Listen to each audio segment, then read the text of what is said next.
Hello दोस्तों, welcome to smart classes. मैं Somnath sir आप सभी का स्वागत करता हूं। कल हम पढ़े थे क्लास 9 का पहला चैप्टर संख्या पद्धति। पहला क्लास हम लोग कवर कर लिए हैं। ठीक, आज हम दूसरा क्लास करने वाले हैं जिसमें हम प्रश्नावली 1.1 को कवर करने वाले हैं। जिस बच्चे का जो पहला दिन हो सबसे पहले कोशिश यही करें क्लास फर्स्ट को कवर करें। चलिए इसको शुरू करते हैं हम।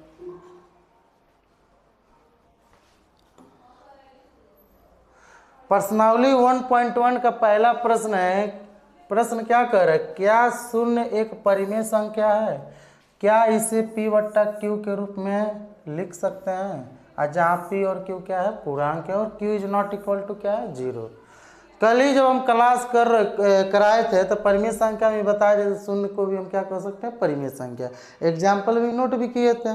तो पहला प्रश्न क्या कर रहा है? क्या शून्य एक परिमेय संख्या है? तो क्या है कि नहीं है? हाँ है। तो आंसर क्या हो जाएगा? हाँ, ठीक। एग्जाम्पल कैसे?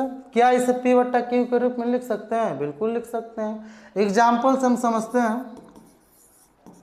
जैसे 0 क्या लिख सकते हैं? 0/2, 0/1, यानी नीचे कुछ भी अगर रख लें, ठीक है, आंसर क्या आएगा? 0 ही है।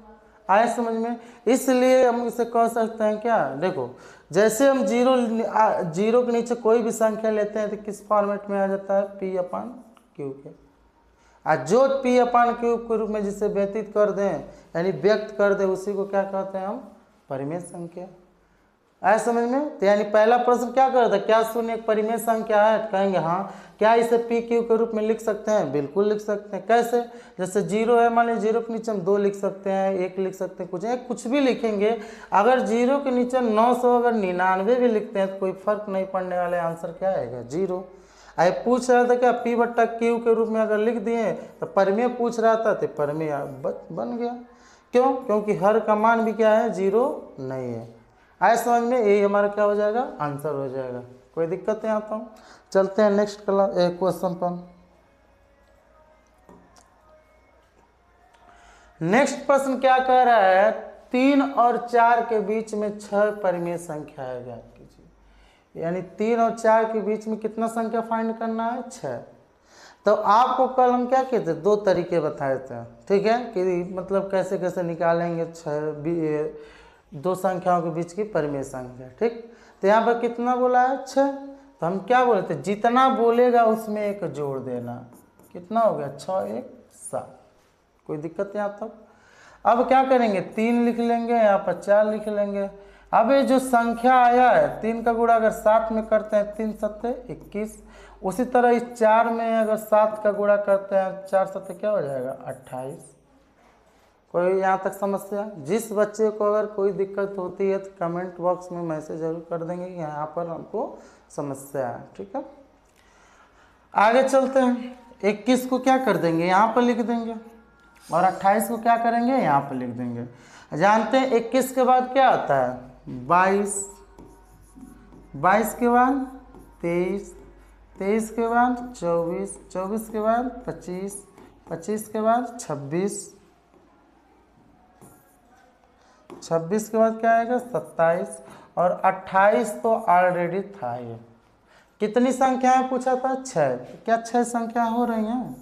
बिल्कुल। कुल कितनी संख्या है? 1 2 3 4 5 6। आई 6 संख्या ही पूछ रहा। आए समझ में?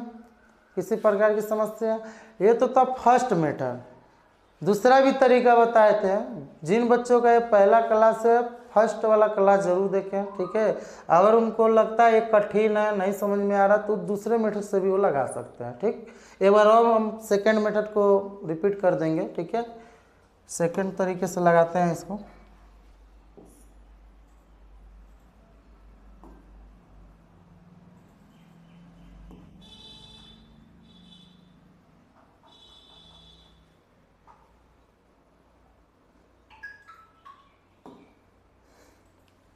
यानी 3 और 4 के बीच में 6 परिमेय संख्या पूछा था। यही पूछा था ना?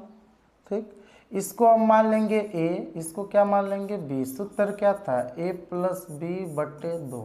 ठीक, ए का मान क्या है 3, बी का मान क्या है 4/2 कितना आ गया 7/2।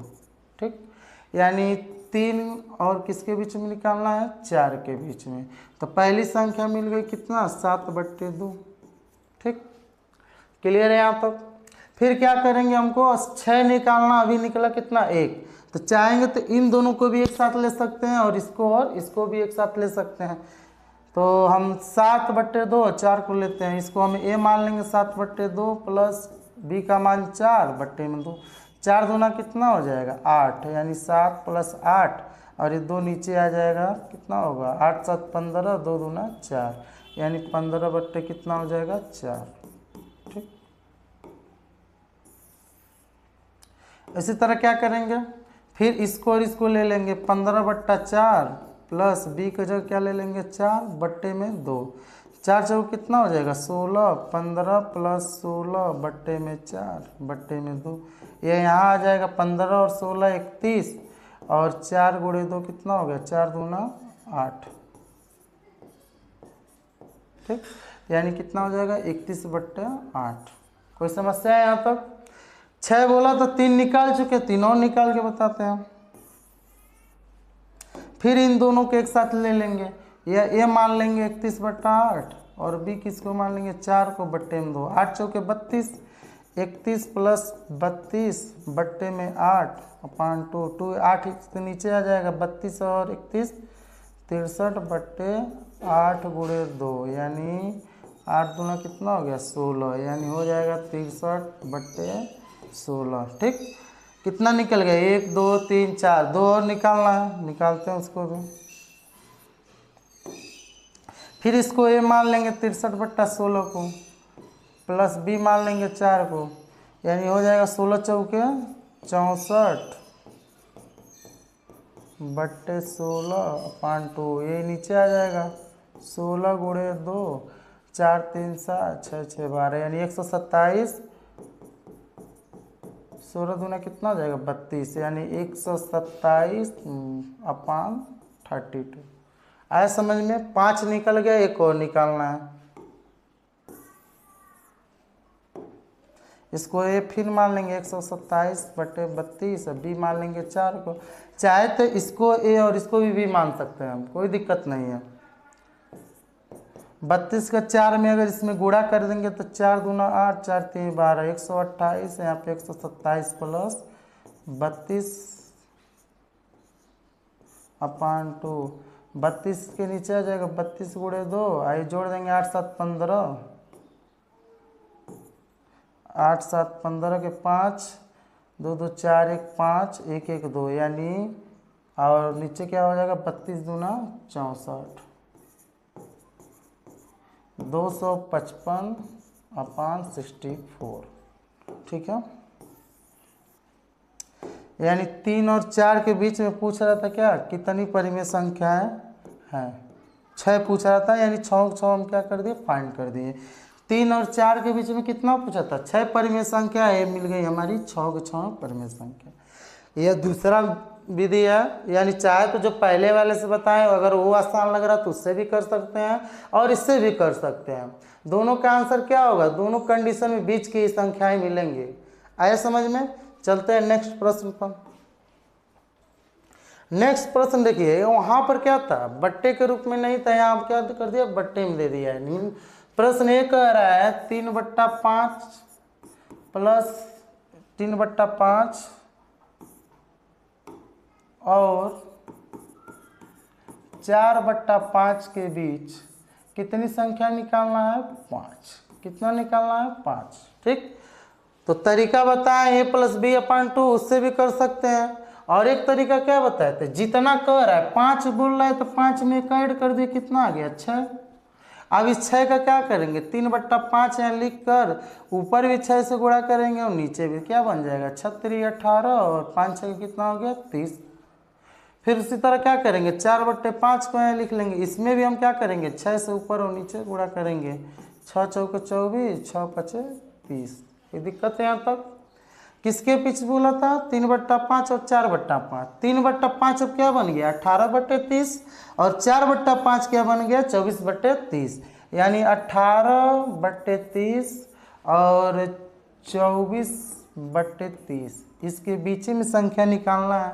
18 के बाद क्या आता है 19, 19 के बाद क्या आता है 20, 20 के बाद 21, 21 के बाद 22। ये देखिए नीचे वाला सेम जैसे है वैसे उतारते चले जाएंगे, ठीक है। 22 के बाद क्या आया 23 और लास्ट में 24 था। ये है पूछा क्या था 3/5 और 4/5 के बीच 5 परिमेय संख्या है, ठीक। 3/5 के अगर हम बनाए तो 18/30 बन गया और 4/5 के बन गया 24/30। 18 को यहाँ लिख दिए, 24 को यहाँ लिख दिए। हम जानते हैं 18 के बाद क्या था 19, 20, 21, 22, 23, 24 तो लास्ट है, जाना नहीं है। 5 संख्या पूछ रहा था, देखिए 5 संख्याएं हो गई। आया समझ में कैसे करेंगे, ठीक। ये वाला थोड़ा तरीका आसान है। देखिए अगर इसको आप डिवाइड करेंगे ना तो ये इन्हीं के बीच में आएगा, इससे अधिक नहीं होगा। आया समझ में। चलते हैं नेक्स्ट प्रश्न पर। चाहे तो आप लोग a+b पर भी लगा सकते हैं, a+b/2, ठीक है। चाहे इसी को r+s भी कहते हैं। नेक्स्ट प्रश्न है हमारा और इस प्रश्नावली 1.1 का सबसे लास्ट प्रश्न है, ठीक। प्रश्न क्या कह रहा है, नीचे दिए गए कथन सत्य है या असत्य, कारण के साथ अपने उत्तर दीजिए, ठीक। इस टाइप का क्वेश्चन हम एग्जाम्पल में करवा भी चुके हैं, ठीक है। आते हैं पहला प्रश्न। इसमें आपको सत्य और असत्य बताना है और साथ में इसका कारण भी देना। कारण आप दे दीजिए। क्यों, जैसे आप बता रहे जिस रीजन से आप यह बोल रहे हैं कि सत्य है, वही जिस रीजन से बोले वही उसको लिखना है इसमें। चाहे जिस रीजन से ये बोल रहे हैं कि असत्य है, वही रीजन को आप शब्दों में लिख दीजिए, कारण हो गया, ठीक। आते हैं इसमें पहला प्रश्न। कर प्रत्येक प्राकृत संख्या एक पूर्ण संख्या है। जितनी भी प्राकृत संख्या हो क्या है, पूर्ण संख्या। तो पहले प्राकृतिक संख्या क्या होती है, इंग्लिश में इसे नेचुरल नंबर कहेंगे। 1 2 3 4 5 6 ऐसे करके कहाँ तक चला जाएगा, जहाँ तक हम गिन सके, यानी अनंत तक। पूर्ण संख्या को हम W से दिखा देते हैं। पूर्ण संख्या कहाँ से चालू होता है, 0 1 2 3 4 5 6 7 ऐसे करके कभी कहाँ तक चला जाएगा, अनंत तक चला जाएगा, ठीक है। अब बोल क्या रहा था प्रश्न, कह रहा जितने भी ये प्राकृत संख्या इसे हम पूर्ण संख्या कहते हैं। भाई इसको पूर्ण संख्या बोल सकते हैं, क्यों, ये जितनी की जितनी संख्याएं सभी को सभी किस में देखने को मिल रही हैं, पूर्ण संख्या में। पूर्ण संख्या को प्राकृतिक संख्या नहीं बोल सकते हैं, लेकिन प्राकृतिक संख्या को हम पूर्ण संख्या बोल सकते हैं। बताइए इसमें 1 है, क्या आप पूर्ण संख्या नहीं कह सकते हैं, बिल्कुल कह सकते हैं। 3 को भी पूर्ण संख्या बोल सकते हैं, 4 को भी बोल सकते हैं, 5 या 6 को, यानी जितनी भी प्राकृतिक संख्या है सबको हम क्या बोल सकते हैं, पूर्ण संख्या। तो इस रीजन से हमारा जो पहला क्वेश्चन है इसका आंसर क्या हो जाएगा, सत्य, ठीक। कारण आप लोग लिख लीजिएगा कि जितनी भी प्राकृतिक संख्या सभी सभी किस में आती है, पूर्ण संख्याओं में, ठीक है। चलते हैं नेक्स्ट।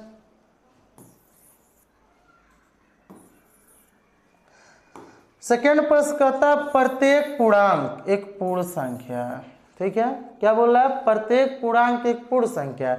तो सबसे पहले यह जानेंगे हम कि पूर्णांक क्या है। आप पढ़े थे क्या कि जितनी भी पूर्ण संख्याएं होंगी तो पूर्ण संख्या ये हो गई, या इसे धनात्मक और शून्य बोल सकते हैं।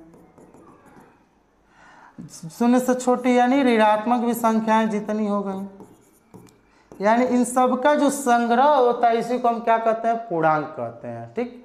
तो कह रहे जितनी की पूर्णांक है इन सबको हम क्या बोल सकते हैं, पूर्ण संख्या, ठीक। मान लीजिए हमको इसको पूर्ण संख्या बोल सकते हैं, इसको भी पूर्ण बोल सकते हैं, इसको भी पूर्ण बोल सकते हैं। क्या ये जो निगेटिव में संख्या है इसको हम पूर्ण बोल सकते हैं, यानी ये जो संख्या जो ऋणात्मक में है क्या इसको हम पूर्ण बोल सकते हैं, बिल्कुल नहीं बोल सकते हैं। क्योंकि पूर्ण संख्या जानते हैं आप कहाँ से चालू होगा, 0 1 2 3 4 5 6 7, ठीक, ऐसे आगे हो गए, ठीक। ये जितनी भी संख्याएं पूर्ण है सभी सभी क्या है, शून्य और पॉजिटिव है, यानी प्लस में है।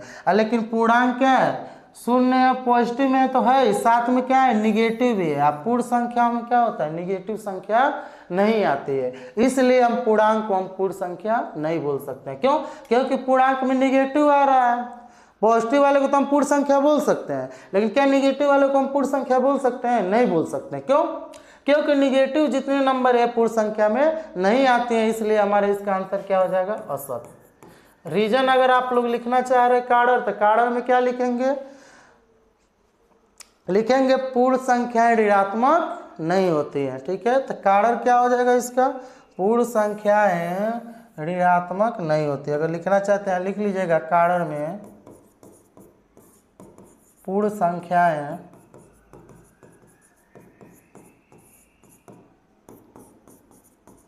ऋणात्मक नहीं हो सकती। आया समझ में? एक काड़र हो जाएगा। ठीक है, इसी तरह पहले वाले को भी बना लीजिएगा। ठीक है, चलते हैं थर्ड क्वेश्चन पर। थर्ड प्रश्न क्या कह रहा है? प्रत्येक परिमेय संख्या एक पूर्ण संख्या होती है। परिमेय संख्या देखिए, दशमलव में भी अगर है तो इसे भी परिमेय संख्या बोलेंगे, भिन्न में है तो इसको भी बोलेंगे, डिवाइड करेंगे 0.5 आ जाएगा। तो कह रहे क्या इस संख्या को हम पूर्ण संख्या बोल सकते हैं? बिल्कुल नहीं बोल सकते हैं। क्यों नहीं बोल सकते हैं? जानते हैं पूर्ण संख्या कहाँ से चालू होती है? 0, 1, 2, 3, 4, 5 ऐसे सभी के सभी क्या होते हैं? पूर्ण का मतलब क्या?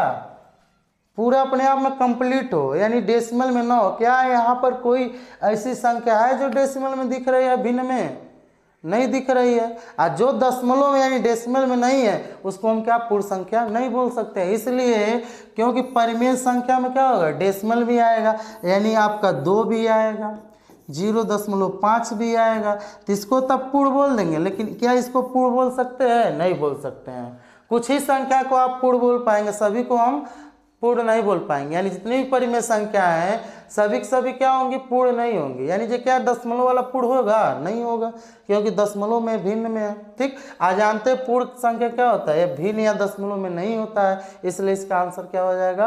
असत्य हो जाएगा। यानी इसका आंसर क्या हो जाएगा? असत्य। काड़र पूछ रहा है तो काड़र में क्या दे देंगे? लिखेंगे पूर्ण संख्या भिन्न में, भिन्न या दशमलव में नहीं होती है। आया समझ में? यहाँ तक हम प्रश्नावली 1.1 को कवर कर चुके हैं, सबसे लास्ट प्रश्न था। ठीक, अब मिलते हैं नेक्स्ट वीडियो में, हम प्रश्नावली 1.2 को सॉल्व करेंगे। ठीक, अगर वीडियो अच्छा लगा हो, अगर आसानी से प्रश्न समझ में आया हो तो लाइक शेयर सब्सक्राइब जरूर करें। ठीक है, अपना कमेंट बॉक्स में रिव्यू जरूर दें कि क्लास आपको कैसा लगा।